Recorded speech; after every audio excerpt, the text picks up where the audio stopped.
students, today in this video we are gonna to solve the back exercise of class 12th chemistry chapter 1, that is solutions. Now let's discuss about question number 1. Define the term solution. How many types of solutions are formed? Write briefly about each type with an example. Means solution को हमें define करना है कि solution term से हम क्या समझते हैं एंड कितने टाइप्स के सॉल्यूशंस फॉर्म होते हैं, और जितने भी टाइप्स के सॉल्यूशंस फॉर्म होते हैं हर एक का हमें एक एक एग्जांपल भी देना है. सो इसका आंसर देखते हैं.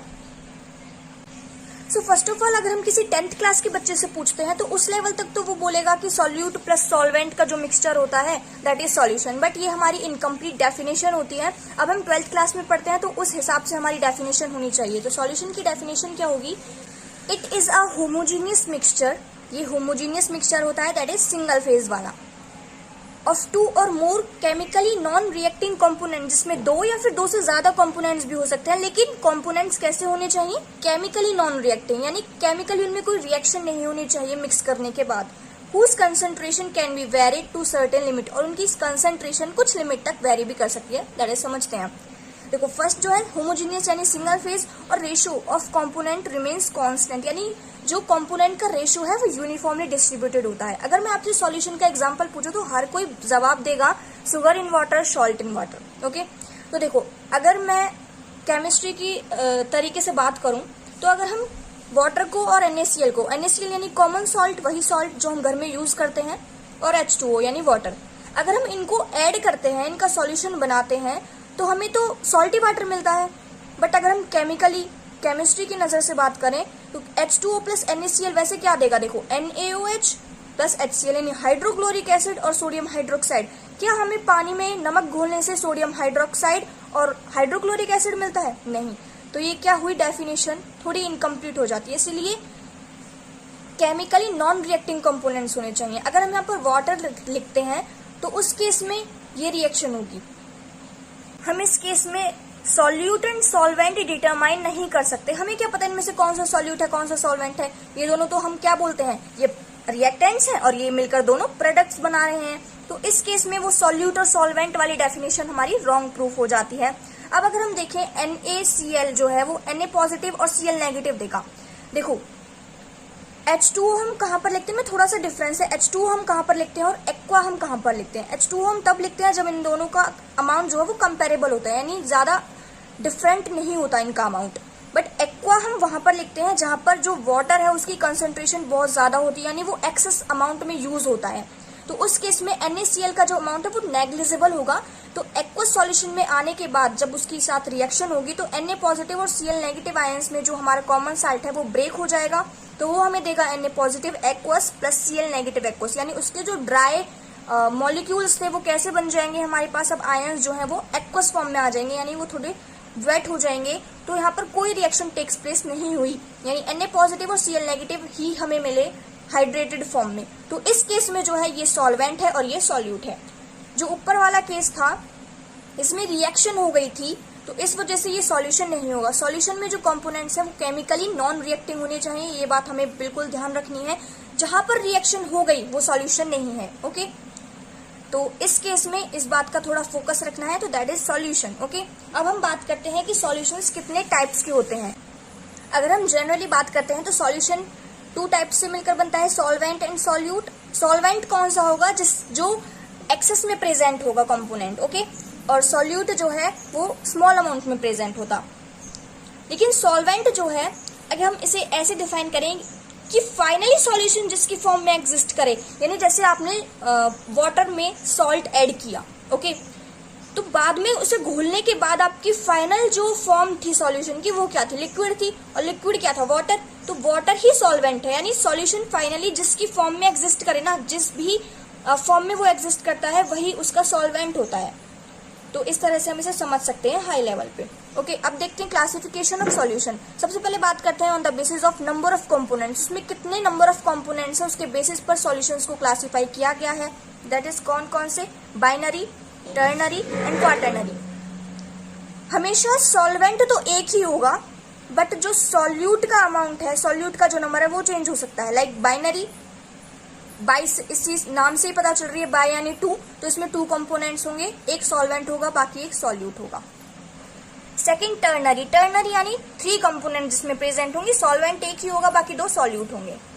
Third one is quaternary, quarter यानी 4 कंपोनेंट होंगे जिसमें से एक सॉल्वेंट होगा और बाकी के 3 सॉल्यूट होंगे। ओके, तो ये था हमारा क्लासिफिकेशन किसके बेसिस पर, नंबर ऑफ कंपोनेंट्स के बेसिस पर। अब हम देखते हैं फिजिकल स्टेट ऑफ सॉल्यूट के और सॉल्वेंट के बेसिस पर, यानी सॉल्यूट और सॉल्वेंट की जो फिजिकल स्टेट है उसके बेसिस पर हम किस तरह से सॉल्यूशंस को क्लासिफाई करते हैं। देखिए, solid solution, liquid solution and gaseous solution. Solid solution में भी 3 टाइप्स के बनेंगे, लिक्विड में भी 3 और गैसियस में भी 3। सॉलिड सॉल्यूशन में जो सॉल्वेंट होगा वो सॉलिड होगा, बाकी सॉल्यूट सॉलिड भी हो सकता है, लिक्विड भी हो सकता है, गैस भी हो सकता है। इनकेस अगर सॉलिड इन सॉलिड है तो टाइप ऑफ सॉल्यूशन होगा सॉलिड इन सॉलिड। सॉलिड के अंदर लिक्विड घोला हुआ है तो लिक्विड इन सॉलिड। सॉलिड के अंदर गैस को डिसॉल्व किया है तो गैस इन सॉलिड। इनका एक एक एग्जाम्पल भी साथ में दिया हुआ है। अगर सॉलिड के अंदर सॉलिड प्रेजेंट है तो हमने देखो 10th क्लास में भी पढ़ा था, उस मिक्सचर को हम सॉल्यूशन को क्या बोलते हैं, एलॉय। दैट इज एक एग्जाम्पल है कॉपर प्लस सिल्वर का। सॉलिड के अंदर अगर लिक्विड हम घोलते हैं तो इस केस में एग्जाम्पल होता है मरकरी इन जिंक, जिसे हम अमलगम भी बोलते हैं। ये सब हमने 10th क्लास में पढ़ा हुआ है। सॉलिड के अंदर अगर हम गैस को डिसॉल्व करते हैं तो उसका एग्जाम्पल है हाइड्रोजन इन पैलेडियम। क्योंकि हाइड्रोजन जो है वो काफी एक्सप्लोजिव गैस है, तो उसे एक जगह से दूसरी जगह जब कैरी किया जाता है तो वो एक्सप्लोज ना हो जाए, वो विस्फोट ना हो जाए कहीं, तो उसे पैलेडियम के अंदर, ऐसे पैलेडियम के छोटे छोटे बॉक्स होते हैं, उनमें फिल करके बहुत हाई प्रेशर से फिल करके उन्हें एक जगह से दूसरी जगह ट्रांसफर किया जाता है हाइड्रोजन गैस को, क्योंकि उसमें विस्फोटक काफी ज्यादा होता है। एक पैलेडियम क्योंकि नॉन रिएक्टिव है, उसकी इलेक्ट्रॉनिक कॉन्फ़िगरेशन के बेस पर पैलेडियम को चुना गया है, वो इजीली रिएक्शन नहीं देता। हाइड्रोजन को इजीली एक जगह से दूसरी जगह ट्रांसफर करने के लिए पैलेडियम का यूज किया जाता है, तो इस सॉल्यूशन को बोलते हैं हाइड्रोजन इन पैलेडियम। ओके, अब अगर लिक्विड सॉल्यूशन की बात करें तो सॉल्वेंट लिक्विड होगा। अगर हम सॉलिड को डिसॉल्व करते हैं लिक्विड में तो सॉलिड इन लिक्विड का एग्जांपल कॉमन है, salt in water, sugar in water. Okay, liquid in liquid that is alcoholic water, ये एग्जांपल तो सबको पता होगा। Gas in liquid, oxygen in water, water में जो ऑक्सीजन डिसॉल्व होता है, सिंपल। ओके, अगर हम गैस की बात करें तो सॉलिड इन गैस, गैस के अंदर सॉलिड, कैम्फर इन नाइट्रोजन, ये कुछ एग्जाम्पल हैं जो हम रियल लाइफ में नहीं देख पाते, तो हम ज्यादा से ज्यादा जल्दी ऑब्जर्व नहीं कर पाते, बट ये हमें थोड़े से रिमेम्बर करने होंगे केमिस्ट्री में। Okay, so gas in liquid in gas, gas के अंदर liquid that is chloroform in nitrogen. Gas के अंदर गैस, ये तो काफी एग्जाम्पल हैं। एयर।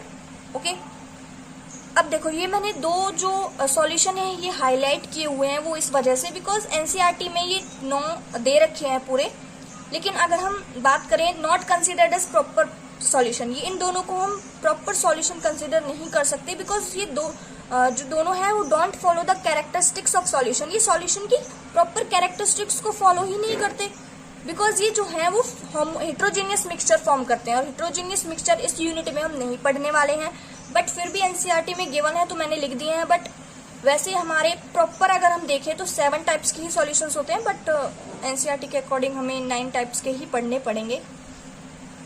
अब हम बात करते हैं on the basis of concentration. So concentration के बेसिस पर 2 टाइप से इन्हें क्लासीफाई किया गया है, dilute solution and concentrated solution. Dilute solution किसे बोलेंगे, जिसमें number of moles of solute कम होंगे। कंसंट्रेटेड सॉल्यूशन हम उससे बोलेंगे जिसमें number of moles of solute ज्यादा होंगे। Present in fix amount of solvent. Okay, ये दोनों 2 ऐसे नहीं कि कम आप देख रहे हो 50 ml वाटर में और इसमें कंसंट्रेटेड में देख रहे हो आप 100 ml में, अमाउंट ऑफ सॉल्वेंट फिक्स रखना है, उसमें तब आपको नंबर ऑफ मोल्स की जो कंसंट्रेशन है वो चेक करनी है, जिसमें कम होगी वो डाइल्यूट और जिसमें ज्यादा होगी वो concentrated. Both are relative terms, ये दोनों कंपेरेबल टर्म्स हैं। ओके, अब हम देखते हैं on the basis of amount of solute present in fixed amount of solvent. Fixed amount of solvent में कितना अमाउंट ऑफ सॉल्यूट डिसॉल्व है, प्रेजेंट है, उस बेसिस पर हम इसे कैसे क्लासिफाई कर सकते हैं उसे जरा देखते हैं। तो इस बेसिस पर हमारे 3 टाइप्स के सॉल्यूशन है, that is saturated solution, unsaturated solution and super saturated solution.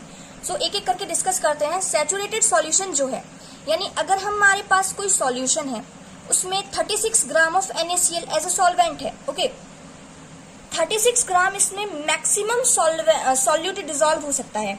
Like अगर मैं 2 ग्राम और सॉल्यूट इसमें डालना चाहूं देखो इसमें हाई जो अमाउंट है वो 36 ग्राम ही डिसॉल्व हो सकता है NaCl का। तो अगर मैं इसमें 2 ग्राम और सॉल्यूट डालना चाहूंगी तो वो सेटल हो जाएगा, उसमें सॉल्यूशन नहीं बनेगा, यानी वो मिक्स नहीं होगा अच्छे से, वो नीचे से बॉटम में सेटल डाउन हो जाएगा। ओके, अनसैचुरेटेड सॉल्यूशन में क्या होगा, 5 ग्राम ऑफ NaCl, यानी 36 ग्राम इसमें ऐड हो रहा था। अब मान लो इसमें 30 ग्राम NaCl है, तो इसमें मैं 5 ग्राम और डाल दूं तो भी कोई फर्क नहीं पड़ेगा, वो डिसॉल्व हो जाएगा ना। 1 ग्राम और डाल दूंगी, यानी जब तक उसकी कंसंट्रेशन NaCl का अमाउंट 36 ग्राम नहीं हो जाता तब तक उसमें डिसॉल्व होता रहेगा। इसमें क्रिस्टलाइजेशन नहीं होगी। ओके, यानी जो सॉल्यूट के पार्टिकल्स है वो नीचे सेटल डाउन नहीं होंगे। तो उस सॉल्यूशन को बोलते हैं अनसैचुरेटेड सॉल्यूशन, जिस सॉल्यूशन में सॉल्वेंट यानी सॉल्यूट का अमाउंट सॉल्वेंट में इजीली डिसॉल्व होता रहता है, यानी क्रिस्टलाइजेशन नहीं होगा। इस केस में मैक्सिमम अमाउंट ऑफ सॉल्यूट जो है वो डिसॉल्व हो चुका है, तो उससे फर्दर आगे डिसॉल्व नहीं होगा सॉल्यूट।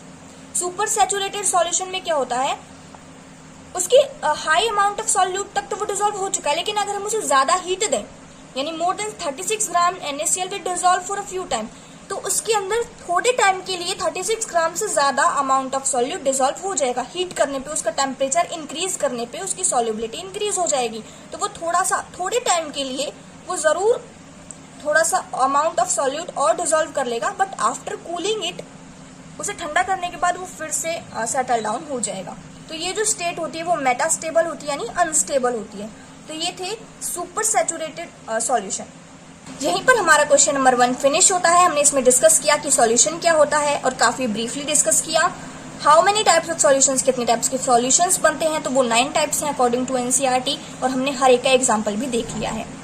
नाउ सेकेंड क्वेश्चन में पूछा गया है, give an example of a solid solution in which the solute is a gas. तो ये एग्जाम्पल अभी हमने दिया था, that is hydrogen in palladium. Okay, question number 3 है, डिफाइन द फॉलोइंग टर्म्स। हमें ये कुछ टर्म्स गिवन है, ये हमें डिफाइन करनी है कि क्या होती हैं। ये हमने 11th में भी इन्हें पढ़ चुके हैं, फर्स्ट चैप्टर के अंदर ही। Mole fraction, molality, molarity and mass percentage. So let's see. First of all हम देखते हैं molarity. So molarity it is the ratio of number of moles of solute to the volume of solution. यानी ratio होता है किस का, solute की number of moles का, मतलब सॉल्यूट की कितने नंबर ऑफ मोल्स प्रेजेंट हैं सॉल्यूशन के अंदर, to the volume of solution, यानी सॉल्यूशन के वॉल्यूम में, पूरे वॉल्यूम में कितने नंबर ऑफ मोल्स सॉल्यूट के डिसॉल्व हैं, दैट इज मोलैरिटी। इसे हम कंसंट्रेशन भी बोलते हैं। इसकी SI यूनिट होती है मोलर, जैसे हम कैपिटल M से भी डिनोट करते हैं। अगर हम SI यूनिट इसके बेस पर देखें तो नंबर ऑफ मोल्स की, यानी मोल, और किसमें, सॉल्यूशन के वॉल्यूम में, यानी लीटर इनवर्स। ओके, सेकंड है मोलैलिटी, यानी स्मॉल m से हम इसे डिनोट करते हैं, number of moles of solute dissolved पर 100 ग्राम ऑफ सॉल्वेंट। इस केस में सेम है, बट सॉल्यूशन के वॉल्यूम की जगह हम किस में देखेंगे इसे, सॉल्वेंट के पर 100 ग्राम, यानी इसे हम ऐसे भी बोल सकते हैं, moles of solute upon mass of solvent in kilogram. यानी इस केस में हमें ध्यान रखना कि यहाँ पे सॉल्यूशन का मास नहीं है, सॉल्वेंट का मास है, वो भी किस में लेना है, किलोग्राम में। SI यूनिट में ही लेना है, यहाँ पर लीटर में लेना है, यहाँ पर किलोग्राम में लेना है। SI यूनिट हो जाएगी इसकी मोलल या फिर स्मॉल m। अगर हम इसके बेसिस पर बात करें तो mass of solute, moles of solute mole, और kg का किलोग्राम यानी kilogram inverse. Okay, now mole fraction, it is the ratio of number of moles of component to the total number of moles of all the components of solution। यानी जिस भी component का हमें mole fraction निकालना है तो उसके number of moles upon में टोटल सॉल्यूशन में जितने भी कंपोनेंट्स हैं उनके नंबर ऑफ मोल्स का ऐड। ओके, उन सभी के नंबर ऑफ मोल्स। तो और यहाँ पर जितने भी कंपोनेंट्स हैं उन सभी का जो मोल फ्रैक्शन है उनका ऐड जो आएगा ना वो 1 आएगा हमेशा। जैसे सॉल्यूशन में 2 कंपोनेंट्स हैं A और B, उनके नंबर ऑफ मोल्स के अगर हम मोल फ्रैक्शन निकालते हैं तो उसका जो सम है वो 1 आएगा। तो हम एक का कैलकुलेट करके 1 में से माइनस करके दूसरे का निकाल सकते हैं। Now mass percentage, that is mass of solute dissolve in 100 gram of solution. Mass by mass percentage यानी मास ऑफ सॉल्यूट का मास अपॉन में सॉल्यूशन का मास इनटू में 100% के लिए। ओके, तो ये हो गया हमारा question number 3। Now question number 4 है, concentrated nitric acid used in laboratory work is 68% nitric acid by mass in aqueous solution. What should be the molarity of such a sample of the acid if the density of the solution is 1.504 gram millilitre inverse. यानी solution की density हमें given है इतनी millilitre inverse में। इसमें question में बोला गया है कि कंसंट्रेटेड नाइट्रिक एसिड जो कि लेबोरेटरी वर्क में यूज होता है उसका 68% नाइट्रिक एसिड बाय मास यानी मास परसेंटेज यानी मास गिवन है 68 ग्राम। परसेंटेज के केस में हम इसको ग्राम कंसिडर कर सकते हैं। तो 100% होता है सॉल्यूशन का, तो हम सॉल्वेंट का यानी सॉल्यूशन का जो मास हो जाएगा वो हो जाएगा 100 ग्राम, जिसमें से सॉल्यूट जो है नाइट्रिक एसिड जो है वो 68% है in aqueous solution. Aqueous solution के अंदर एक्वस सॉल्यूशन यानी इसका जो मास है वो हो गया 100 ग्राम, इसका हो गया 68 gram. What should be the molarity, हमें मोलरिटी फाइंड आउट करनी है। तो हमें मोलरिटी के लिए वॉल्यूम चाहिए, तो वो हम डेंसिटी की हेल्प से फाइंड आउट करते हैं।